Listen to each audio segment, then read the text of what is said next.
10, 9, 8, 7, 6, 5, 4. Command engine start. 2, 1, 0. Ignition. We have ignition of our BE-3 engine. And liftoff. Mission Control confirms that New Shepard has cleared the tower and is headed to space. You can see on the lower left side of your screen that we're gaining speed. As New Shepard gains altitude, the atmosphere gets thinner. The graph on the left shows vehicle ascent. Now, we actually started at about 3,700 feet MSL. That's how far above mean sea level we are at Launch Site 1. How exciting, Erica. A great shot there of the PM, the propulsion module, moving away from Earth. That BE-3 engine providing 100% power level. And here shortly, we will approach max Q. This again is the point where aerodynamic stress on the vehicle is at its maximum, so the BE-3 engine will throttle back for a little bit as we pierce through the atmosphere.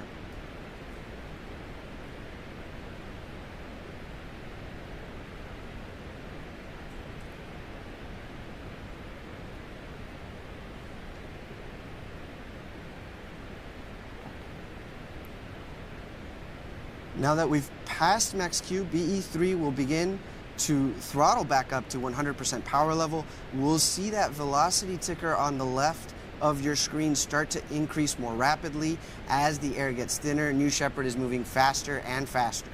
Absolutely. You can also see that engine plume start to expand as we get into that thinner, high upper atmosphere.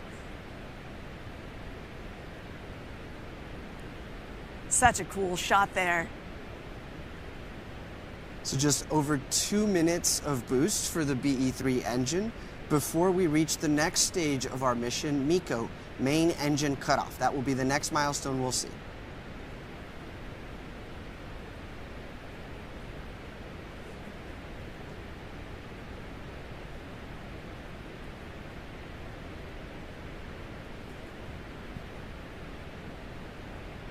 New Shepard continues to climb 145,000 feet.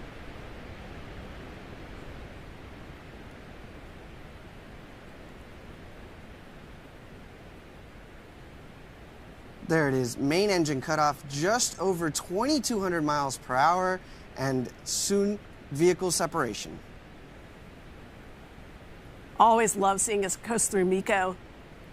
Now, when the vehicles separate and the crew capsule from the booster, we're going to be entering that phase of microgravity. And you can see that zero-G indicator at the bottom of your screen. This is really where most of our payloads are getting into the core of their science mission. Oh, what a fantastic view. All sorts of cool experiments here enabled in microgravity, in free fall. Items don't sink or float. Hot air doesn't rise. Plants and cells respond to this novel stimulus with different patterns of gene expression, which gives us new insights for agricultural technologies and medicine. And we talked earlier about the importance of fluid physics, because fluid flow on the ground dominated by gravity, the liquid at the bottom of your cup, but in space it's dominated by surface tension, which leads to all sorts of cool effects with capillary action.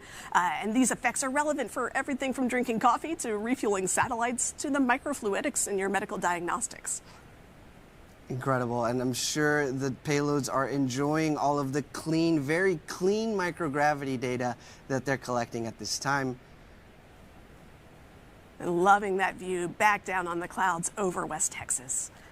Now, if you watch that ticker on the lower left corner, you see we are slowly counting down in our velocity to 0. That's the vertical velocity of the system. And when we reach 0, that's when we've reached apogee.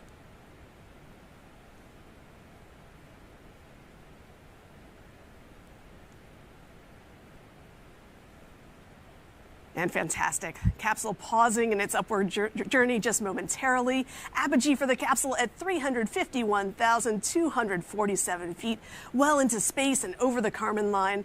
Fantastic mission for our payloads on board today. And Erica, so now we've got both vehicles racing back down to Earth under the effect of gravity. The gumdrop shape here of the crew capsule will mean a slower return for the crew capsule, but there on the left, a great view of the propulsion module returning back to the West Texas desert.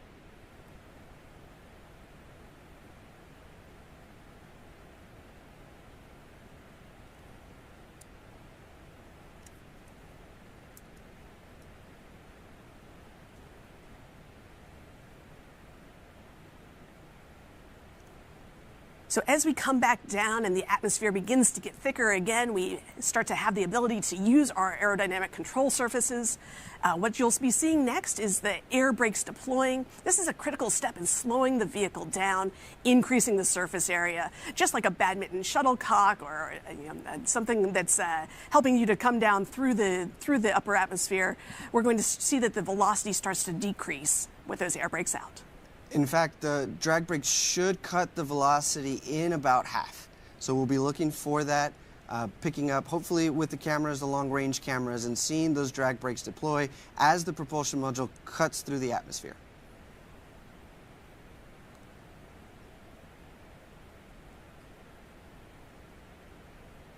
And those are the forward fins deploying there on the right, a great view looking up from the propulsion module into space and seeing those forward fins deploying.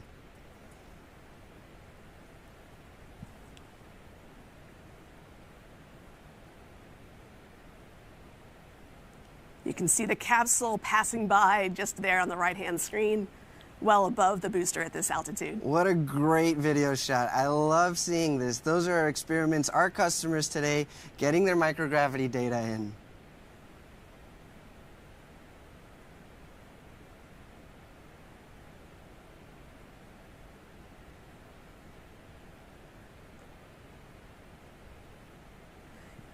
So that booster coming in at about Mach 3, pulling at about 5 Gs as it re-enters the atmosphere.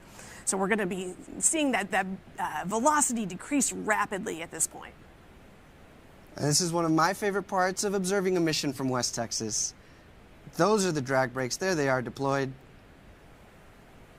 And we see those aft fins steering the booster over the landing pad. Yeah, if you're in West Texas, you may be hearing a sonic boom coming up here as we break through the sound barrier. BE-3 engine relight, just 2,000 feet to go before the landing pad. Landing gear deploying. Love that shot. I can't tell you how many people have told us they thought that this looks like CGI, but indeed one of these most beautiful shots in the West Texas desert. And we have booster touchdown. Congratulations, New Shepard propulsion module and the BE-3 engine for providing just the right feathered thrust to come in for the nice hovering land. And again, that's the 9th flight for this booster, really showing the operational reusability of this system and how many times we can get back to space. Well, Erica, we've just safely landed the booster. Now we're about to watch the crew capsule make its final descent back to the West Texas desert. In parallel, the team will vent the propellants, any remaining propellants, from the propulsion module and begin safe recovery operations so that we can prepare it for its next mission.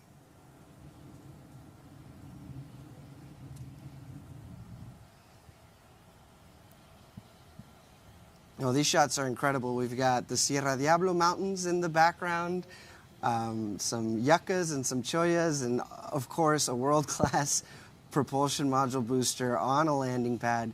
This is awesome. Yeah, it's a pleasantly toasty marshmallow having come right back from space. I absolutely love being out in the desert and just standing next to a rocket that just that morning flew up to space and back. Absolutely amazing. And the thermal protection system, oh, there we go. We've got main parachutes, 3 main parachutes on the crew capsule as it makes its descent back from space to Earth. Those parachutes reefed when they're first let out and then expanding to their full diameter. Now, the parachutes are essential in providing a gentle touchdown for the crew capsule, but we also have a retro thrust system on the bottom of the capsule that makes that landing even smoother. So as we're coming down, nice slow velocity right around 1,600 feet, we're going to be looking for that retro thrust system as we get closer to the desert floor. And Erica, this retro thrust system is effectively high pressure gas that is fired off to make a cushion of air, soft landing for the crew capsule, but it kicks up some dust.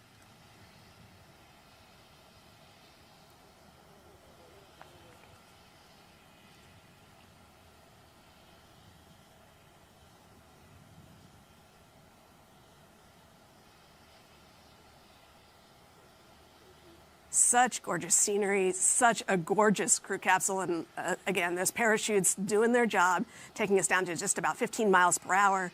The retro thrust system will take us down to just 1 or 2 miles an hour as we get down to the base of the desert floor.